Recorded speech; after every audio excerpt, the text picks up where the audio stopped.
Now, the Hunt Palmer Show. A magic beyond anything you could ever imagine.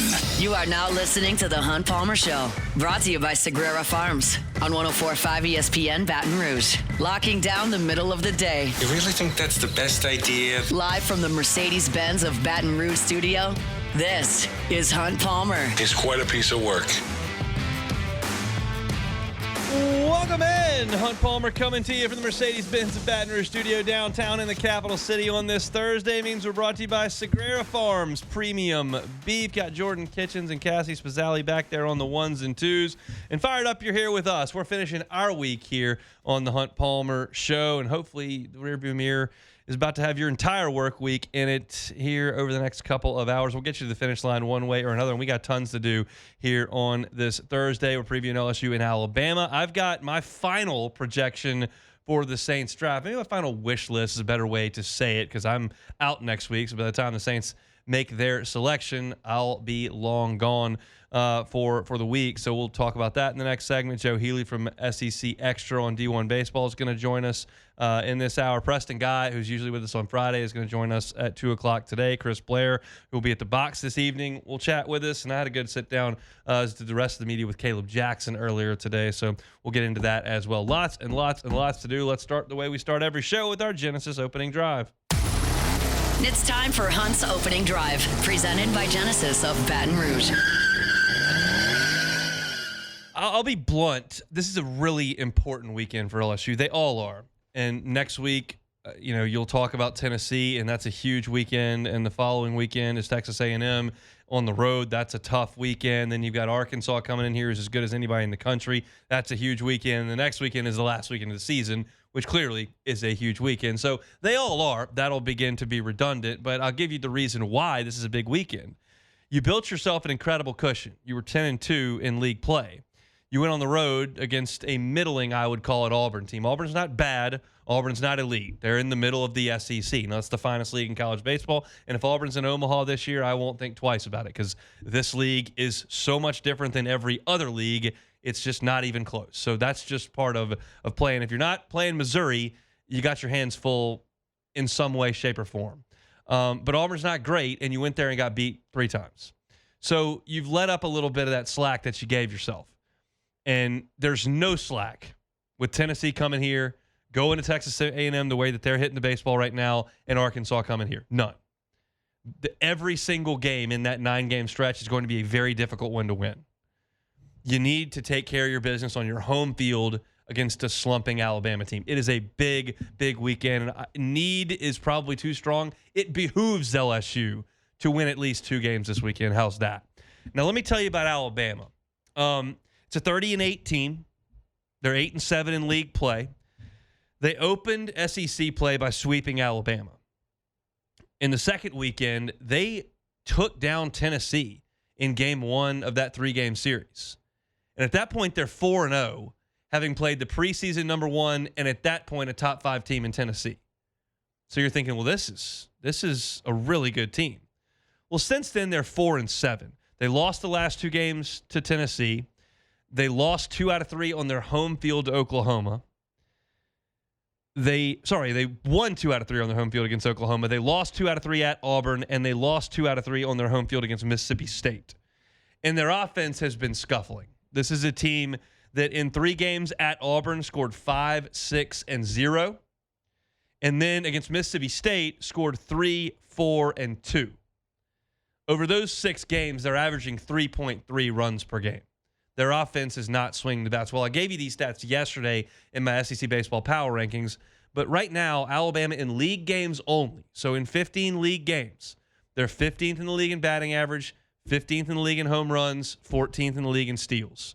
So you're not getting a lot of hits, you're not hitting for power, and you're not creating runs by stealing bases. They are in a little bit of a funk offensively. Now, that doesn't necessarily apply to Justin LeBron. You've probably heard me talk about him. He is their shortstop. This is my belief. I can't back it up. It's my belief that if you allowed the MLB teams to draft one player out of the Southeastern Conference this year as is. Now, LeBron's not eligible for this coming draft. He's not until next year. But if you let him draft anybody, I believe more than half of the league would take Justin LeBron first overall. Jace Laviolette is in that discussion. Liam Doyle is in that discussion. Like, there are some other guys. You can certainly look at Kyson Witherspoon. There are other guys in this league that are excellent players. I think that Justin LeBron is the most draftable prospect in this conference. He is sensational. He's in the top 5 in the nation in RBI and home runs. And this is a guy that when the pitchers walk into their meeting room, either yesterday, today, whenever they do that, his name's going to be circled. There is no reason to let Justin LeBron drive in 3 or 4 runs in a single game. There's just not. You don't have to deal with him. You can pitch away from him. You can walk him. He's not Jack Caglione, okay? He's not Charlie Condon from last year. So he doesn't need the Barry Bonds treatment, but you've got to be reasonable with LeBron. There are some teams that have not, and it has cost them dearly. Auburn pitched to him with a lead in the 9th inning, and he hit a homer that took them from trailing to leading, and they won that game. I'm not going to allow that to happen. Somebody else in that lineup is going to have to do it, not the guy who might be the first pick in the draft next year. End of discussion. If Tommy White or Dylan Cruz or Jack Caglione or Charlie Condon or Jace Laviolette was hitting right behind him, well, you'll make me think about it. They don't have one of those. They've got a good top of the order. It's not like they're a one-man show. They don't have another superstar. So I'm just telling you, I'm going to be cranky if LSU lets Justin LeBron massively impact a game. He hits 2 solo home runs over the weekend, so be it. You're up 5, and they got 2 guys on base, and he pumps one in the gap, and now you're up 3. I'll live. You can't allow him in the 8th inning to make the swing that takes it from an LSU win to an Alabama win. I think I've said my piece there on LeBron. Okay, pitching. Alabama is going to do things a little bit differently this week. I think there are 2 factors here. 1, it's Thursday, Friday, Saturday. 2, their ace has been atrocious for 2 weeks. So here's what they're going to do this weekend. Tonight, they're throwing Tyler Fay. He has not been starting games for Alabama. He has 1 start in his college career. Okay? He's a 6'5" redshirt sophomore right-hander. His first start ever was on Sunday of this past week against Mississippi State. He went 3 1/3 innings. He threw 50 pitches. That's his longest outing of the year. He's been a 1-inning to 2-inning guy. They stretched him out to 3 innings this past week. He is on short rest. He's not going 7 tonight. He's got a 90-mile-an-hour fastball. He throws a ton of sliders. And LSU will have a game plan for him. They need to execute it. They didn't execute against some mediocre arms from Auburn last week. They need to do it tonight against the mediocre arm. And then we'll see what Alabama does from a bullpen perspective. But they're pitching off tonight with the bullpen guy. In Game 2, they're pitching the same guy who was pitched in Game 2s. They're not moving their Game 1 guy back 1 game. They're moving him back 2. So tomorrow, you'll see Riley Quick. Riley Quick is the best pitcher on this Alabama team. He's 6'6". He's right-handed. He's got a fastball that's going to touch 100 miles an hour. He's got a good slider that's 88 miles an hour. He'll throw a changeup at 87. He's a year off Tommy John. Had that a year ago. He had a blister earlier this year that cost him a start against Oklahoma. But last weekend against Mississippi State, he was very good. He threw 5 1/3 innings, 6 hits, only 1 run. It was earned. He struck out 7 and did not walk anybody. So Riley Quick, huge arm. You're going to see him tomorrow. He had a really good weekend last weekend. Now, the 2 prior to that were not very good. He started against Tennessee and Auburn. He gave up 7 earned runs and 7 walks in 6 total innings. So the command was an issue, and he got hit a little bit. But in terms of talent, in terms of the velocity, the radar gun, projectability, the whole thing, Alabama's most talented guy is going in the second game against Anthony Ianson. And then in the third game on Saturday, you'll see 2 guys who have some talent who are desperately searching to get some guys out. You know the story with Chase Shores to this point with LSU. Zane Adams is struggling bad for Alabama. He's a talented dude. He's 6'4". He's left-handed. He throws 90 to 93 miles an hour. He throws a big curveball, like a lot of downward break to it. It's not a tight slider type deal. It's a big looping breaking ball at 77. But in SEC play this year, Zane Adams, who has been at the front of Alabama's rotation all year long, in SEC play, he is 1-2 with an ERA of 8.57. Now listen to these numbers for a Friday night guy in the SEC. 21 innings, 34 hits, 20 earned runs. He struck out only 16 and walked 6.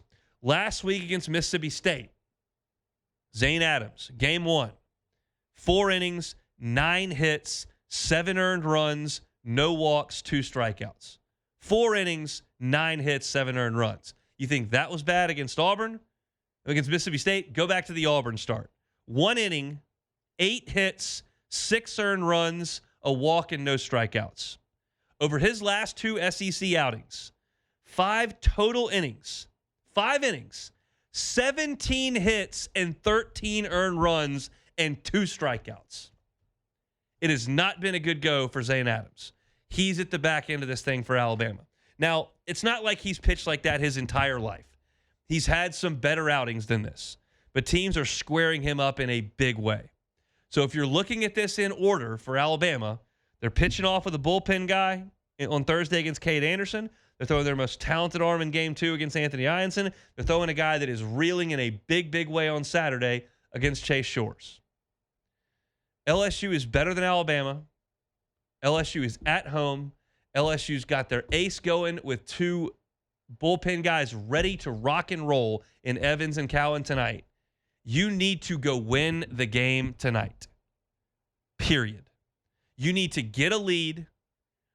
Tell Alabama, don't even bring me your premium bullpen arms in. Just give me the scrubs off the back end of the bench. Take this thing on the chin, 13-2, and we'll see you with your talented guy tomorrow. And if you think 13-2, well, that's laughable. You're not going to beat somebody 13-2. How about the last 2 game 1s for Alabama? Now, Adams has pitched these 2 games, but they have been outscored 23-3 in their last 2 Fridays and run ruled in both of those games. That's how Alabama has started its last 2 series. So LSU is a monster favorite tonight. I'll be looking for Cade Anderson to kind of shake back a little bit. His line was bad last week. I thought he was okay. He looked strong. Velocity was good. Command was okay. They didn't overtax him. Kept his pitch count in the 80s. Gave up 1 big swing. Hung a breaking ball. Irish hits it off the wall for a triple. But I think he's going to be okay in this game. They need him to be. And if you need to use your bullpen guys to slam the door, great. If you don't, because your offense shows up and you can get to the finish line with DJ Primo and Jacob Myers or whoever, even better. But LSU needs to take care of their business tonight and then worry about the rest of the weekend and trying to figure that out. Huge favorites tonight. Got to get at least 2 out of 3 against Alabama in this weekend. That's our Genesis opening drive. Our Thursday shows are brought to you every single week by Sagrera Farms Premium Beef. I love getting out on the grill. I love a great steak. I love a great burger. If that rings a bell for you, you don't have to go very far to get some of the finest in the world. If the last time you went to your local place and you got a steak and you brought it home and you cooked it and went, I cooked that fine, it's just not a great piece of meat. Don't let that happen again. Go to Sagrera Farms. There's a scientific process that Sean Sagrera has mastered, and it is producing some of the finest beef in the world. You can go up to the farm and check it out for yourself. Aged 45 days, raised on grass, finished on grain. You should look at this beef. The marbling is unbelievable. The quality is just unmatched, really anywhere. And it's right up the road from Baton Rouge. It's Sagrera Farms. I want you to call Sean and go see. Get a whole cow, get a side, put it in the freezer. Just always have fillets, ribeyes, strips, ground beef, flank steak, all right there in your freezer from Sagrera Farms. Give Sean a call, 719-1723. That's 719-1723. It's Sagrera Farms. They bring you our Thursday shows each and every week. That's our Genesis opening drive. We'll come back, talk some Saints. Who do I want the Saints to take? I'm giving you my final pick next. The Hunt Palmer Show. You're listening to The Hunt Palmer Show, brought to you by Sagrera Farms.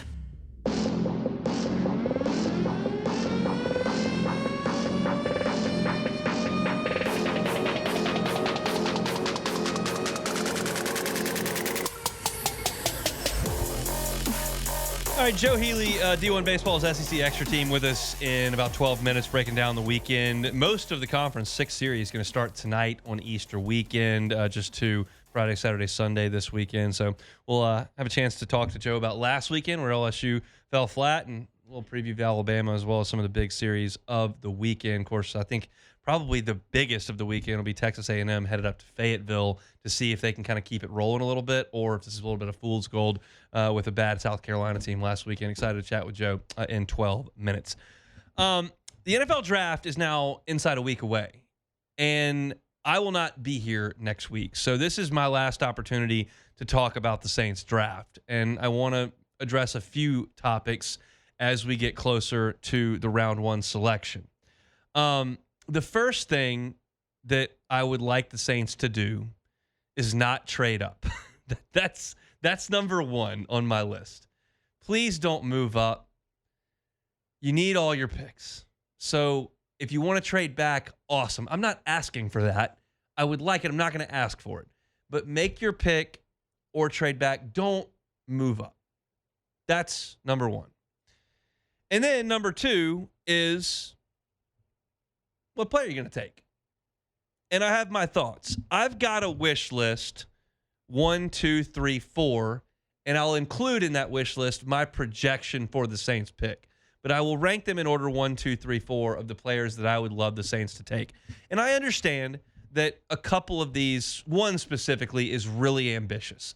But I can be ambitious. I mean, the Saints should be ambitious at 9 with a player they could potentially get. And if that player comes off the board, you just go to the next. So I'm not trying to be delusional to suggest that my first pick here is certainly going to be there at 9. You better take him. I don't think he will be, but it's my dream scenario. I think everyone should have a dream scenario for their college. And sometimes that college says, I don't think so. You go to the next one on the list. And that's kind of where we are here. My number one pick for the Saints to take is Mason Graham. I've made this point multiple times.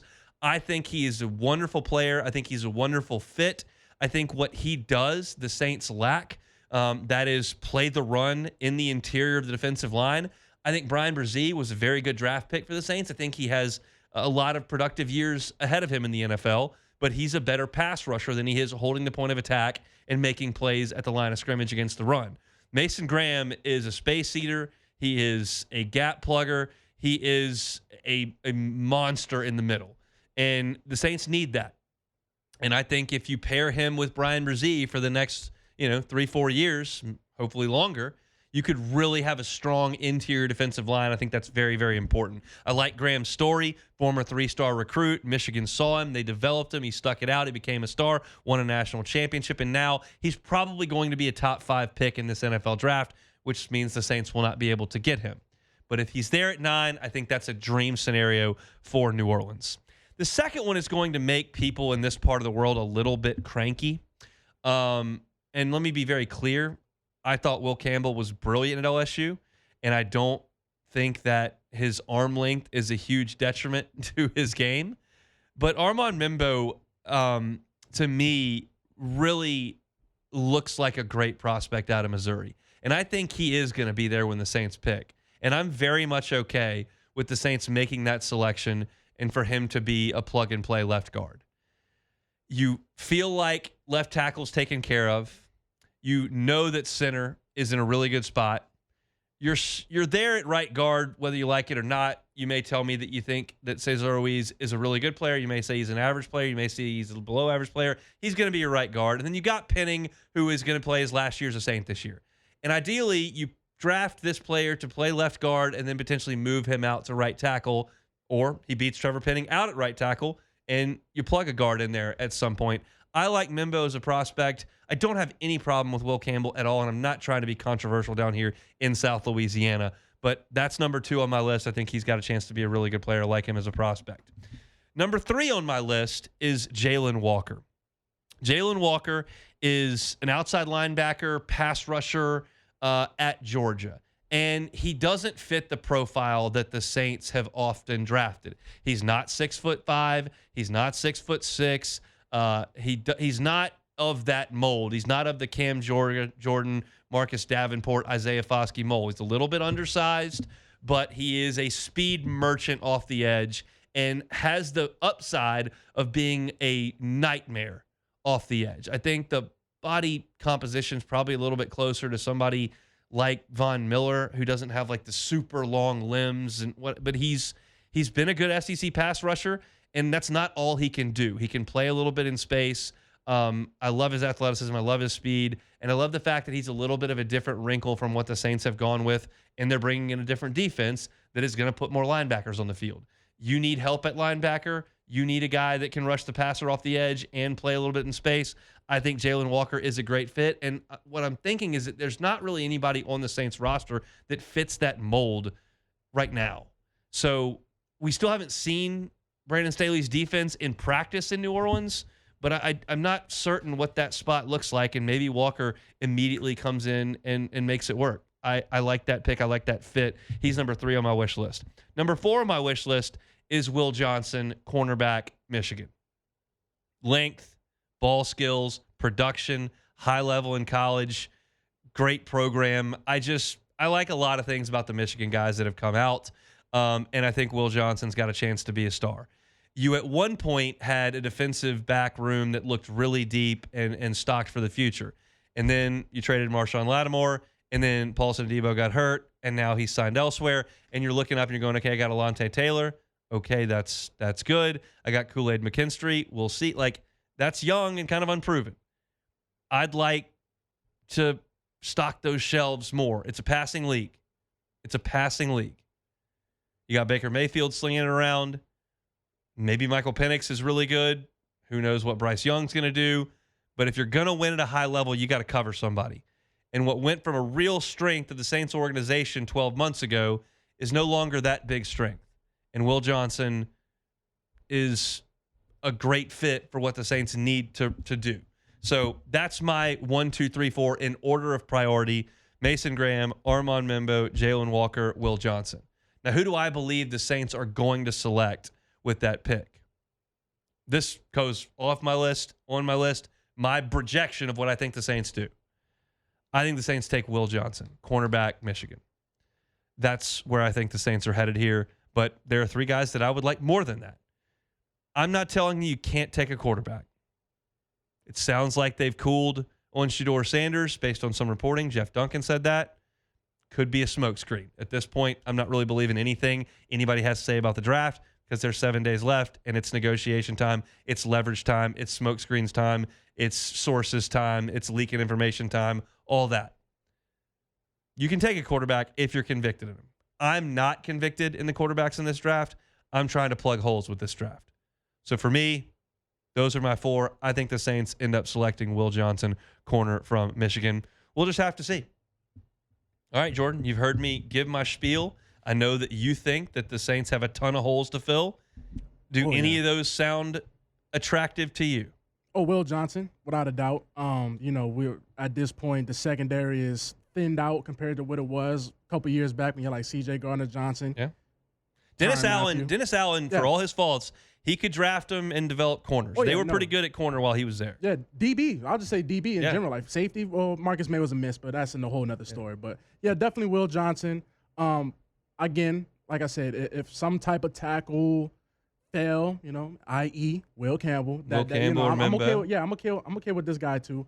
But I just feel like so as we get closer and closer, I'm turned off by quarterback, of course. I'm just like, we just have to find a way to just fill a couple of these holes. Again, we're going to be terrible next year anyway. You need 4 starters out of this draft. You need without 4 starters. That's doable. It's hard, but it's doable. 4 starters, and the 5th guy needs to be, we can work with him. It needs to be one of those guys. Like, you cannot have Isaiah Foskey this year. Yeah. You can't have that. You can't have a Peyton Turner this year. Marcus Davenport. You can't have that.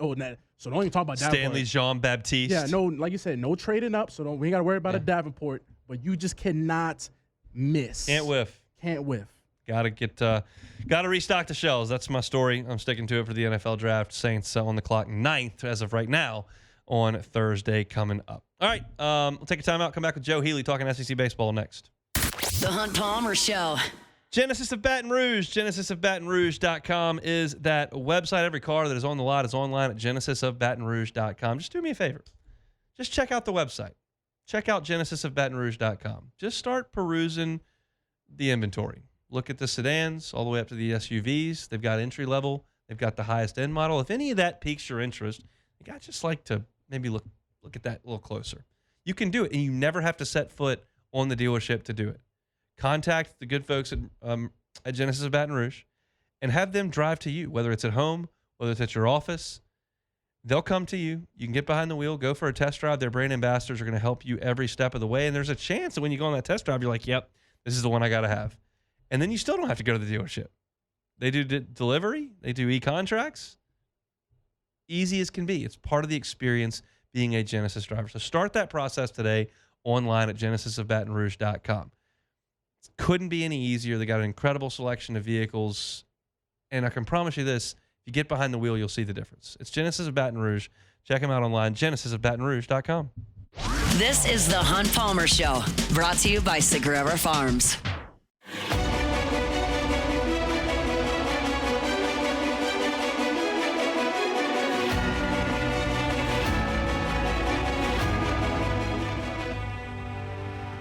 We're halfway home in SEC baseball play. We're looking for the written word on the Southeastern Conference. D1 Baseball's SEC Extra Tabs, where you need to be. Looking for a podcast, Highway to Hoover, what you need to look for. And, of course, every single weekend morning, Weekend Waypoints, Joe Healy. And he joins us every single Thursday here on the Hunt Palmer Show. Joe, thanks for the time. How are you? Doing well, Hunt. I appreciate it. Yeah, I can't really believe we're halfway through SEC play, and yet here we are. Barreling through. You were in Athens last weekend for Arkansas and Georgia. Not sure it looked exactly the way you thought it would, but very, very competitive. What'd you see? Yeah, super fun series. One of those series where, Arkansas loses it, but you don't really necessarily feel any worse about them. They lost 2 one-run games, one in which they made a comeback late in the game and just fell 1 run short. And then the second 12th inning solo walk-off home run for Georgia. That's going to happen, especially in that ballpark. So 2 really good teams. I thought it was big for Georgia to defend its home field there, though, and win that series, because if they had lost that series, we probably would have to start having a conversation of, maybe if Georgia not being kind of on the level with those top teams in the SEC. But they won that series. They pitched it better. I liked a lot of what I saw. They're not quite as, let's just say, home run dependent as we might have assumed they would be at this point a few weeks ago. Auburn took it to LSU over the weekend. Tigers couldn't get the bats rolling. What'd you make of that 3-game sweep? Yeah, Auburn's playing really well right now, and I think that's something we need to be alert to, because they've got good lineup depth. Those freshmen haven't either yet or won't hit the freshman wall. We'll have to wait and see, but they're really holding that lineup up. And their pitching staff, at least in the bullpen, is really deep. I mean, there may be some high-end bullpen guys I like more than what Auburn has, but they're 6 or 7 deep with guys they really trust. And you combine that with the fact that clearly they found something in Sam Dutton. He's made some changes to the way he uses pitches. He's made changes to his curveball, which have been really effective. And then Cade Fisher was better last weekend and seems to be getting healthier. It was a lat issue earlier in the season. So you combine all that together, and they're trending to be maybe closer to a top 8 than they are to be a team that's not on the host line. We'll have to see. And then from the LSU perspective, it's another weekend where, you feel like maybe they left some runs on the table. And in this version of the SEC, it's not as offensive as it has been in years past. This isn't where you can just show up to the ballpark and if you barrel the ball up, you'll get the ball out of the yard. For whatever reason, home runs are down right now this year. So if you're LSU, you're going to have to figure out offense a little bit to a greater degree as you move forward to the SEC. Yeah, only 17 conference home runs for LSU in 15 games. I would think that number trends up as the weather warms up a little bit. You don't play in icy Norman, Oklahoma for one of the weekends, but we'll see. It doesn't look like a lineup that has quite as much star power as the last 2, and they got to find some offense somehow. Let's kind of dovetail last weekend and this weekend in with Texas A&M. I like the way that Mark Etheridge put it on Highway to Hoover. Said, I can't think of a more demoralizing way to lose a series than the way that South Carolina did, where they got walked off and then got annihilated and then blew a monster lead. But A&M was on the winning end of all of that, and now they go to Arkansas. So what do you think about last weekend? And then you can kind of bring that into A&M Arkansas from Fayetteville this coming weekend. Yeah, like on the South Carolina side, it's just, I think I've said it on your air, like they're playing hard. They're doing a lot of things right. They're just not good enough. And then you just wonder if maybe that series ends up being a little bit of a straw that broke the camel's back, not for postseason stuff, because that's been long gone, but I just mean in terms of maybe they don't play quite as sharp the rest of the season and the bottom just kind of falls out of it. We'll have to see.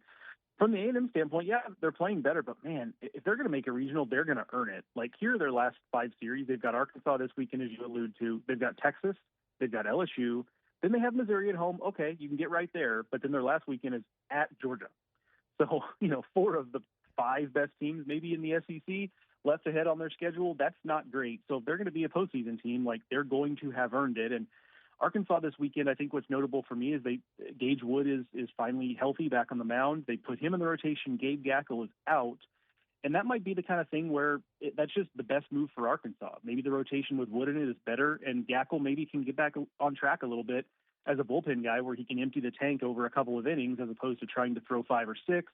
We'll obviously have to see, but with that Arkansas lineup being as dangerous as it is, it has allowed Arkansas to tinker with its pitching staff a little bit more than you otherwise might have assumed, given that we thought this was going to have to be a team that wins the games, 4-2 along the way. Yeah, LSU's going to see Arkansas in 3 more weeks, so it's pretty pertinent. I know that you don't know the answer to this, but your thoughts. Do you think Gackle is immediately a high-leverage arm out of the bullpen for Arkansas? He's that talented, or do you think they're going to try to ease him back in, maybe some midweek stuff, and maybe get some confidence? I think it's probably more like the latter, but I do think the idea has to be, with his level of talent, the idea has to be he's a high-leverage guy by the time we get to Hoover, one way or the other. So I do think there will be, if you made me predict, a little bit of a rollback of his role to where you kind of put him in some situations where he should succeed, and then as he continues to get better, you put him in leverage spots, because you do run the risk if you immediately make him a leverage guy. Maybe they will. If you immediately make him a leverage guy and it doesn't go well, then it's kind of like, well, where do we go from here? So I do think there'll be a little bit of a buildup. Is there any concern with Ryan Prager for you? Just not as sharp as he was at the end of last year. Yeah, no, totally. And it's not even just like some of the numbers look fine, but for me, it's the home runs. I mean, he gave up several against the South Carolina team that just doesn't have that much pop. And while it's been okay, it hasn't been what they need it to be. And his ERA in conference play is almost 7, as I just flipped over to check it out. He's given up 10 home runs in about 30 innings in conference play. It's just not going to do it. And he's not a stuff guy. We know that. And so we knew his margins were thin. And, maybe it was just a situation where last season was him putting it all together and kind of the stars aligning. And maybe this is an extreme example of the other side of that coin. But you do wonder if maybe this is the other shoe dropping a little bit. Number 8, Auburn at number 1, Texas this weekend. Top 10 showdown. Auburn now sneaking in there after a sweep of LSU. You feel like Texas is going to keep the pedal to the metal here? I do, but I will say Auburn is a tricky matchup for them because they do not strike out. Nope. And so they are going to foul a bunch of pitches off. They're going to make you work. And, Texas has found some things on the mound, so they're a little bit deeper than maybe I thought they were a couple weeks ago. But still, I think it still stands that the way you get to Texas and challenge them is to get those starters out early and often and force them to burn their good bullpen guys early. What you don't want in a situation as a team playing Texas is they can use Volantis and Grubbs and Flores or Riojas if he doesn't start on 3 separate days. You want them to have to burn a couple of those guys in the same game so you can get to some guys who aren't those guys in the Texas bullpen. If they're able to stay on script, I mean, their pitching is a run better in terms of ERA than anyone else in the SEC this season. And if they stay on script, you're kind of toast. You really do have to force them to go to someone else. Let's talk LSU Alabama. That'll start tonight. Alabama's making a little shift with their rotation, which has not been very good the last 2 weeks. So your thoughts on Cade Anderson facing essentially a bullpen day for Alabama, and then more importantly, I think for this series, your thoughts on Riley Quick and Anthony Ianson tomorrow. Yeah, I think on the Quick piece, that's going to be the pitching matchup of the weekend. Quick was really good last weekend, and for Alabama, I don't want to say it all comes down to that, but if you're not winning the Riley Quick start, if you're Alabama, the path to winning this series is really, really narrow, because I think the flip side for them is that I don't know what's happened to the offense, but they're not swinging it well right now. They've got Cade Snell has been pretty good. Justin LeBron has been good, but not necessarily the supernova that we saw the first 5-6 weeks of the season. And then a lot of really good stories from early this year, guys like Will Hodo and Garrett Staten, Brendan Norton, like those types of guys that were like, hey, this lineup has some real depth. Like they've slowed down to the point where they're not getting a lot from them. So Alabama needs to win the quick start and then has to find a way to gum up one of the other games to where you end up with some sort of like 11-9 where they can just outlast the opponent. And honestly, considering the way we were talking about Alabama 3 or 4 weeks ago, that's not a great place to be for the Tide, but we'll see. It's a huge weekend for LSU because the next 3 are Tennessee, which is in Baton Rouge, but it's still Tennessee. Then they go to A&M, and then Arkansas comes here. All 9 of those games are going to be hard to win. If they lose this weekend after being swept last weekend, kind of feels like last year where that negative momentum started, and you just gotta stop that snowball at some point. No. Yeah, I think that's right. You've got to take advantage of of the series where you have get right opportunities. I think, Ole Miss has one of those this weekend as well. In this league, when you have teams that you're just flat out better than at the given moment, you've got to take advantage of those. So yeah, if LSU doesn't get it done here, it gets real sticky down the stretch. I'm asking this question with kid gloves here. We know Paul Mainieri from his time here, a long time here. I know Paul Mainieri very well. Certainly haven't talked to him since he's gone to Columbia, but I'm just curious what you think his emotional mental mindset is here at 2-13. Not a lot of 2-13s in his run in Baton Rouge, and now when you look at 2-13, like you have to go fix that in the transfer portal with dollars and cents. And like, how do you feel about South Carolina right now? They're in a really tough spot, and I'd love to say that this has been super surprising to me, but I'm not. It brings me no pleasure to say this, but I kind of felt like this was coming a little bit. They don't have the NIL. Now that can change, right? All it takes is one or two people to really step up. But right now they don't have the NIL to really shop in the expensive aisles at the transfer portal. And, I think we all kind of agree that Paul Mainieri, in an industry that doesn't always have guys like this, he's a normal, kind, caring human being that I think all things equal we want to see do well. So this has really been a tough season. And I don't think South Carolina is necessarily going to be in a situation where they're looking to move on right away, but you do just wonder if Paul Mainieri is like, you know what, I don't need this. And I thought maybe I could adapt to this current era of college baseball, and maybe he's realizing he was wrong, and maybe he decides to do something else. I don't know. I don't have that inside information, but if there's going to be a change, it's going to come on that end of the spectrum versus South Carolina deciding to move on. Just it's an interesting spot. I'm curious to see how that goes. LSU will see South Carolina on the final weekend in Columbia. Joe, enjoy the baseball this weekend. We'll talk next week. Thanks. All right, see you, buddy. Joe Healy, D1 Baseball's SEC Extra Package. A little bit more on that. As I mentioned there, I've had a great relationship with Paul since I covered him back in 2011 in the first game of the Jay Johnson era. We broadcast live from walk-ons. He came on for the first hour.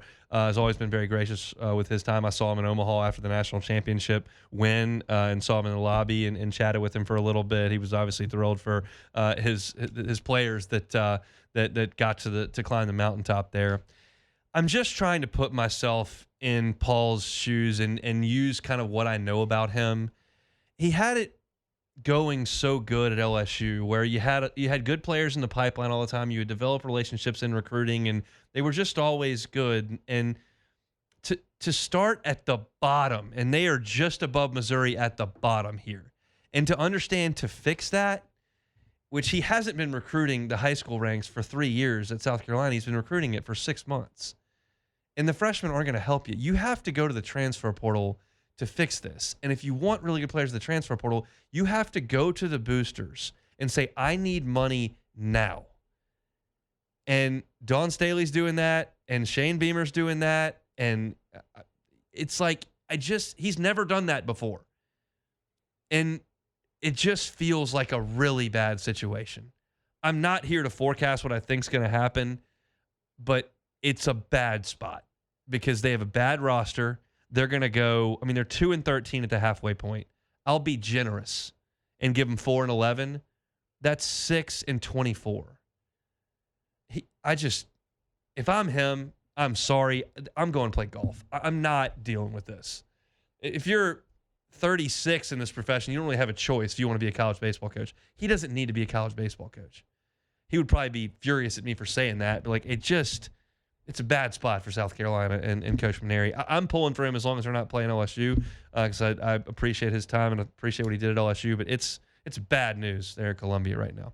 All right, a legend is retiring. We'll talk about it next. The Hunt Palmer Show.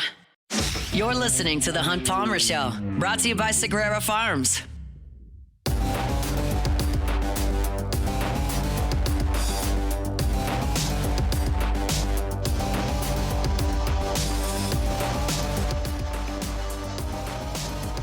An announcement was made today by the folks at ESPN Public Relations that Lee Corso will broadcast one more time on College Game Day, the first week of the college football season, and he will retire. He'll be 90 years old. And I've got some thoughts on this. Lee Corso is larger than life in college football. And for really my entire life, Lee Corso has been the soundtrack, more or less, to Saturday morning. And it's an interesting thing because I don't really watch game day for the breakdown of Michigan's offense against Michigan State's defense. I don't care that much about why USC is going to have success through the air against Oregon. That's a part of the show. But really, the beauty of the show, to me personally, is that it's on Saturday morning in the fall when I know I'm going to have a great day. I know that as a young person, I'm going to go out and tailgate and watch LSU play. I know as a college student, I'll be with all my friends and be in the student section. I know as a young adult that I'm going to be inside Tiger Stadium with my buddies and we've got our tailgate. I know that I'm going to do the pregame show. I know it's LSU in Tiger Stadium or LSU's going to the Swamp. And I know personally it's a big day. And that's what Saturday has been my entire life in the fall, has been what is LSU doing? And the signification that it is that day is game day being on. It's changed over the years, like I just said, from me being, a 8-year-old in my home to now my parents come to my own home in Baton Rouge where I have kids, and it's part of our time together.